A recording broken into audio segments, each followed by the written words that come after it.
Hello, good morning, everyone. I am Gabriel Molate, and today I will present to you the last topic of our pre-final, which is the emerging uses of technology in language teaching and learning introduction.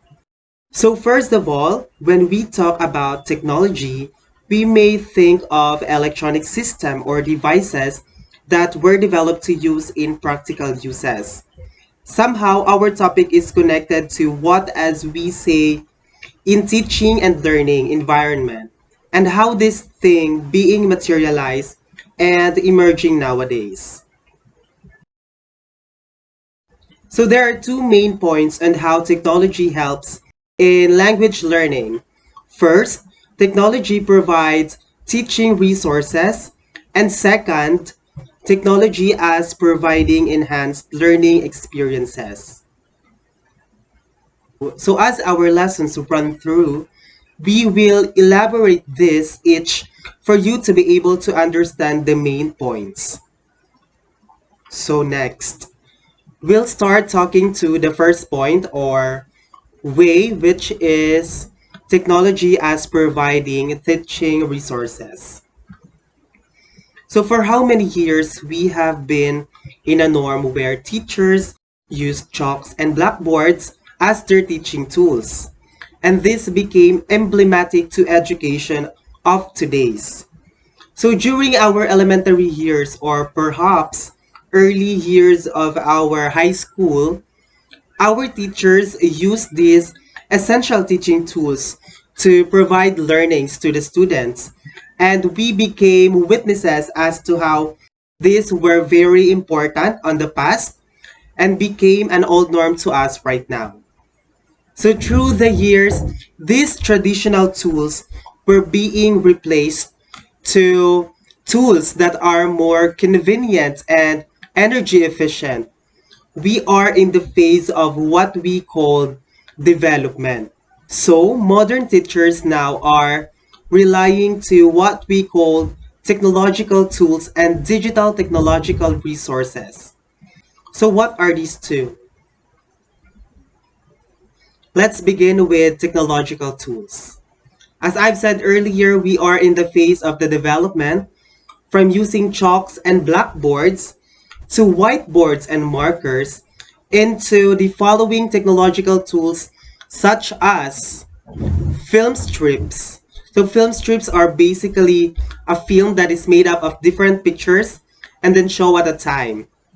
Next is audio and video recording. So this helps us to record important or non-important matters. Third is the playback equipment, which is compatible with the recording medium and the format used during recording. And lastly, the computers. So computers enable the users to access online dictionaries, grammar style checkers, and concordance. So as summary, the development of these teaching tools gradually evolving into more futuristic materials in a period of time. As we are living now in technological era, teachers can easily access to variety of digital technological resources that are mostly found on the internet. So the internet is designed to connect millions of computers around the globe. And it creates, of course, communication and connect from one computer to another computer. As a result, it creates two functional resources as to where anyone could access anything. So first and foremost is the World Wide Web or WWW or the web. It is created in order for us to obtain information over the internet. It enables the teachers to find any credible and authentic materials such as written, audiovisual, and visual materials on any type of topics that is being scoped on the internet. Of course, for those individuals who know how to surf the web, there are variety of materials or sites available online, especially tools that were being used as online research tools. So here comes what we call the search engines. So what are the search engines?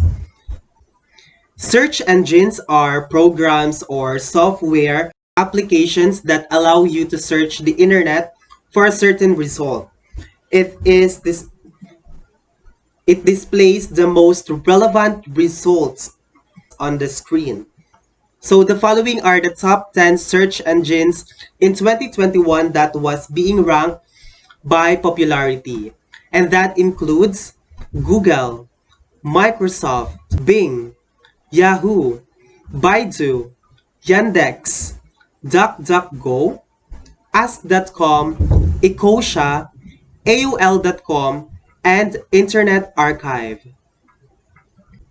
We are now in the second point or way about technology for language learning, which is technology as providing enhanced learning experiences.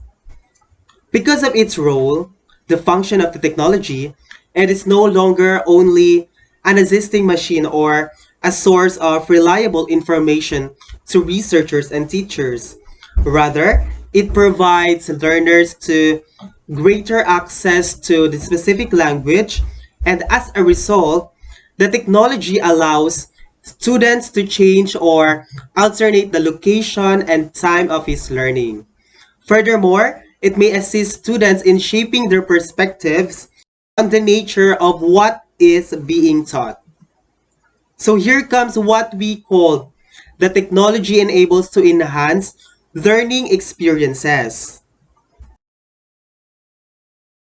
At first part, technology was redefined as providing teaching materials and enhancing learning experiences, and it appears that it constituted a method.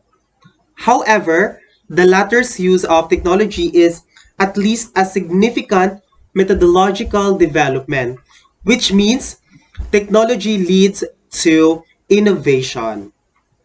As what Kern said, rapid evolution of communication, technologies has changed language pedagogy and language use, enabling new forms of discourse, new forms of authorship, and new ways to create and participate in communities. Note that language pedagogy is an approach taken towards the methods used to teach and learn languages. A typical classroom scenario where teacher is in front of the class teaching lessons and students are in their seats reading textbooks, answering questions. And this is still the norms of learning environment in much of the world.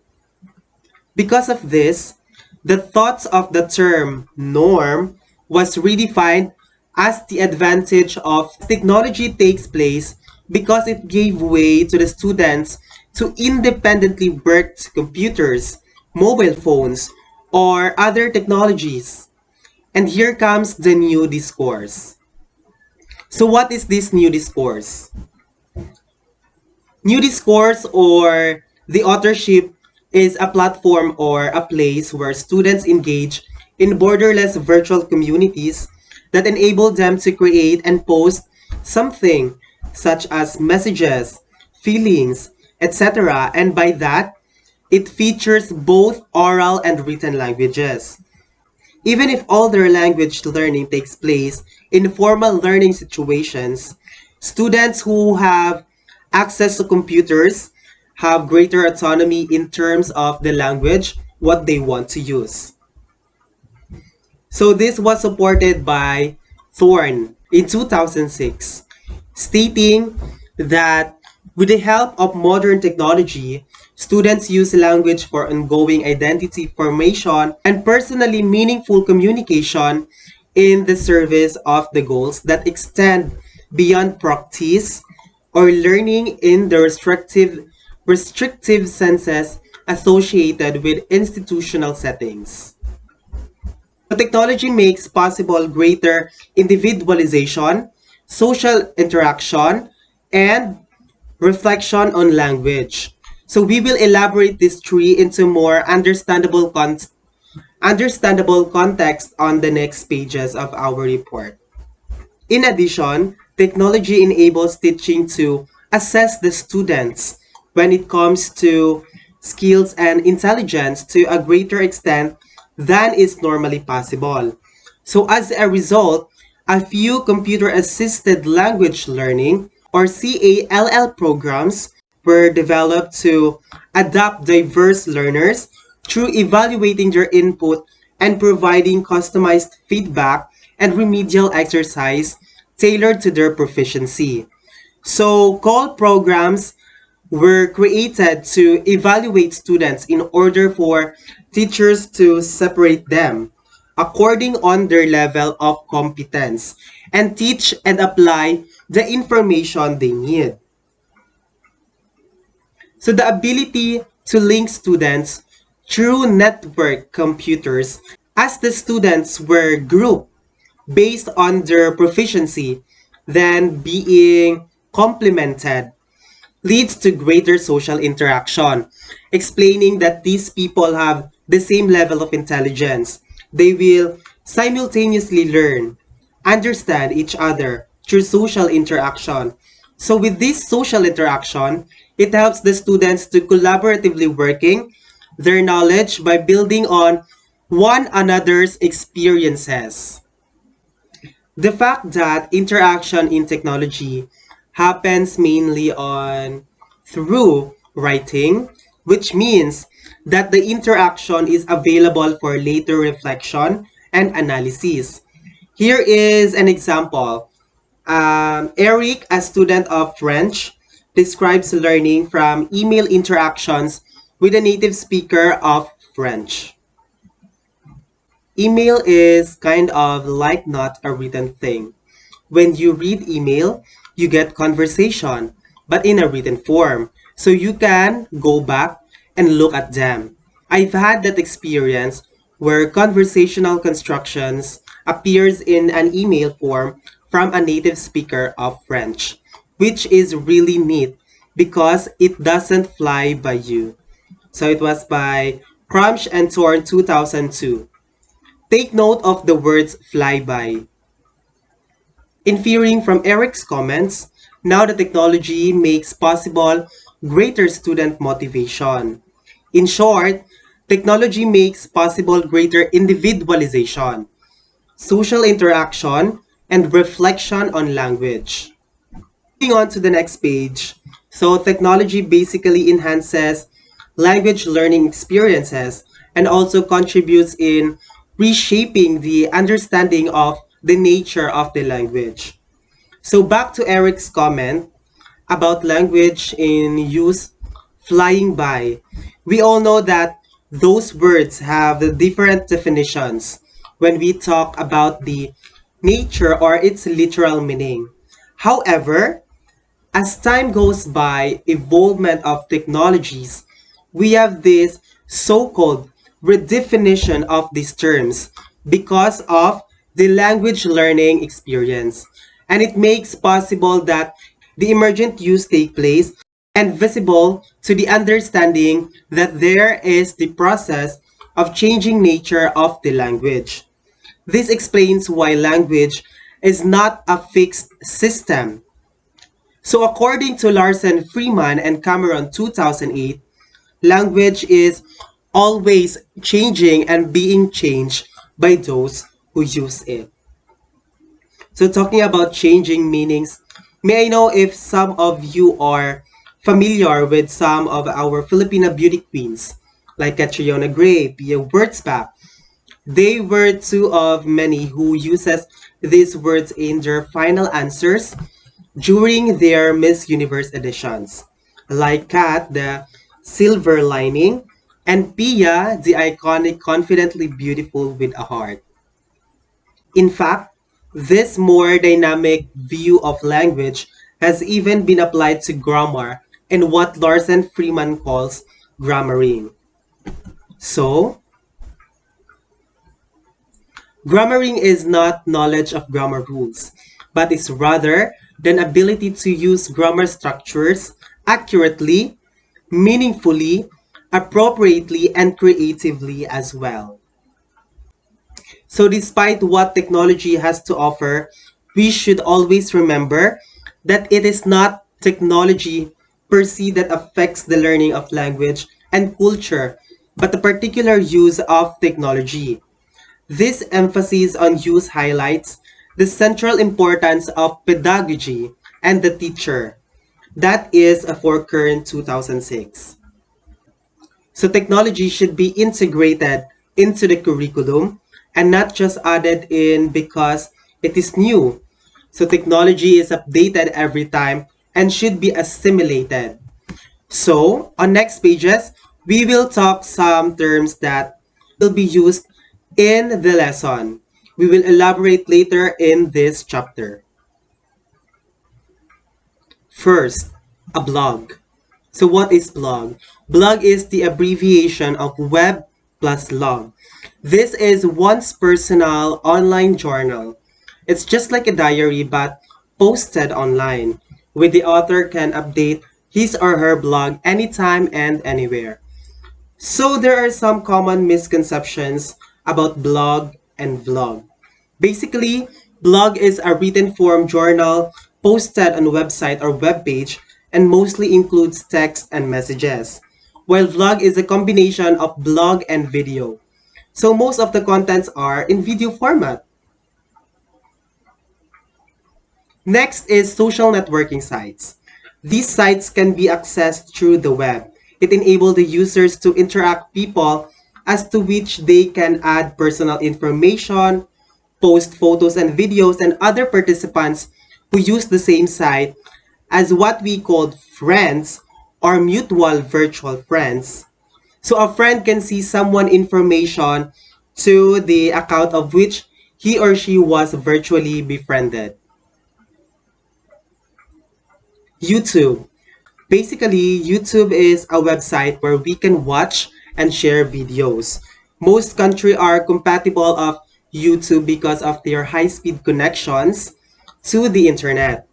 There is a wide range of topics that can be found in YouTube, including music, entertainment, lectures, DIYs, vlogs, and somehow classroom lessons that were posted by lecturers. Next is Wiki. A wiki is a website where people have to do with collaborative efforts, writing tasks. Although Wiki is not a credible site because it enables to create and edit web documents, Wiki is very good for people for highlighting and observing the process of writing. And lastly, an electronic text corpus. Electronic text corpus is a collection of authentic spoken and written text, often consisting of thousands, if not millions of words. The corpus is a computer searchable. A teacher or a student can find many instances of a particular word or phrase as it is used in a sentence. The instances can then be analyzed for the form, meaning, and use of a word or expression, its frequency, and for what precedes and what follows it in a sentence. I think that is the first part of our topic, and the second part will be discussed by Miss Jem Eden Moral. Thank you for watching.